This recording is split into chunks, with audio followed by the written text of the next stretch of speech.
Hola, xiquets i xiquetes de la classe de les bruixes del col·le de la muralla.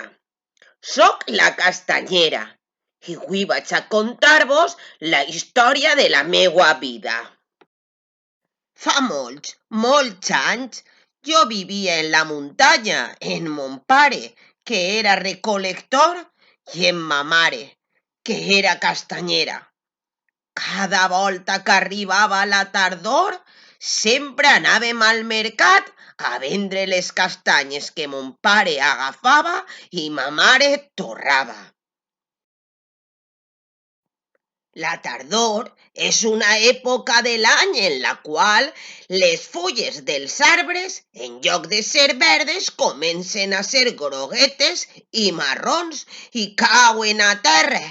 És l'època de les castanyes i també de les carabasses.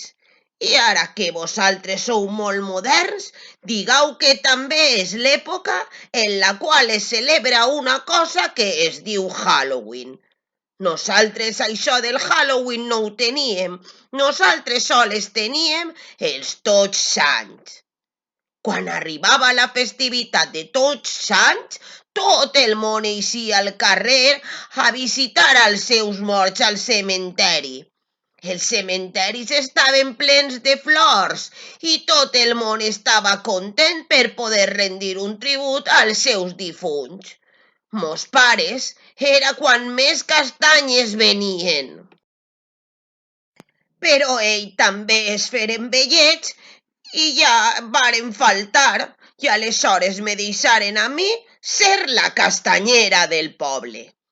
Cada any, quan arribava la tardor, baixava a vendre les castanyes que jo mateix havia recol·lectat i els xiquets s'arrimaven molt contents al meu puesto a comprar-me les castanyes. Jo estava molt pagà fins que un bon dia arriba una altra castanyera molt enfadada i me va dir: «Ja estic farta de que tots els xiquets vagin al teu puesto a comprar-te les castanyes i a mi ningú me'n compren». Jo, molt disgustada, me n'ania a casa i me vaig preparar un cafè. I ahir me va vindre una idea genial. Li diria a l'altra castanyera que ella vendria les castanyes mentre jo li contava als xiquets històries de la tardor. I així va ser. Fins avui en dia, mentre ella ven les castanyes, jo conte les històries. I esta és la història de la meua vida. Un altre dia vos contaré un conte del perquè de l'arribada de la tardor. Tot el món creu que és per el sol, però jo vos puc avançar que els antics déus grecs ens llegaren això de la canvi de les estacions. Espero que acabeu de passar un bon dia. Jo me'n puig a la muntanya per més castanyes i a continuar venent en el meu lloquet de València. Vinga, un beset a tots, xiquets i xiquetes.